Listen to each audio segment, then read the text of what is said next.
যাত্রাটাই তো শুরু হয়েছে শাকিব খানের হাত ধরে, শিখিয়েছে, দেখিয়েছে।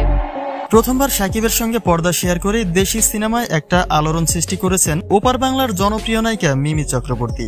দেরি করে হলো ক্যারিয়ারে এবার একটা বেটার পয়েন্ট হাতে পেয়েছেন মিমি। শাকিবের সঙ্গে পর্দা ভাগাভাগি করে এই মুহূর্তে নানাভাবেই আলোচনায় এসেছেন টালিগঞ্জের জনপ্রিয় এই নায়িকা। শাকিবের সঙ্গে একটা ভালো কাজ উপহার দেওয়া মানে ক্যারিয়ারের স্থানটাকে আরো মজবুত করে গড়ে তোলা, আর সেই অপশনে এবার পা রেখেছেন মিমি চক্রবর্তী। কিন্তু শাকিবের নায়িকা মানেই তো নানাভাবে প্রেম ভালোবাসার গুঞ্জনে জড়িয়ে পড়া, যার ব্যতিক্রম এবারেও ঘটে।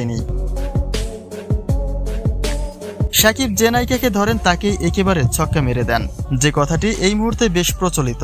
বিশেষ করে বুবলির অধ্যায়টি পরিষ্কার হতে নানা রকম আলোচনা সমালোচনার মুখে পড়েছেন শাকিব খান। কিন্তু তিনি যতটুকু না পড়েন তার চেয়েও বেশি সমালোচনায় জড়ানো হয় তার সঙ্গে জুটি গড়া নায়িকাদের। তাহলে এই কাজের মধ্য দিয়ে মিমি চক্রবর্তীর ভবিষ্যৎটা আসলে কি, সেটা নিয়েও দেখা যাচ্ছে নানা রকম তর্ক বিতর্ক।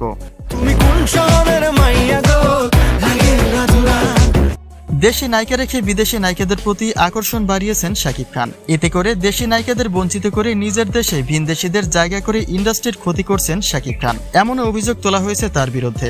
বিশেষ করে বুবলির অধ্যায়টি কথার আগে উঠে আসে যে পর্দা এবং ব্যক্তি জীবনে আবারও বুবলিকে শাকিবের পাশে দেখতে চাই। বুবলিকে শাকিব তার সকল জায়গা থেকে বঞ্চিত করেছে বলেই মনে করে অনেকে।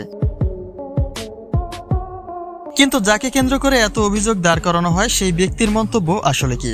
শাকিব তার সিনেমায় অন্যান্য নায়িকা নিয়ে কাজ করায় শাকিবের প্রতি বুবলির মনোভাবটি আসলে কি, সেটা একটু পরিষ্কার করাই দরকার। আসলে এটা তো আমাদের প্রফেশন, আমরা যখন প্রফেশনালি সিনেমা করি এটা সবাই আমাদের সহশিল্পী সবার সাথেই কাজ করতে হবে। দিন শেষে ওনার আপকামিং মুভিগুলো নিয়ে আমার পক্ষ থেকে অনেক অনেক শুভকামনা এবং ভালোবাসা।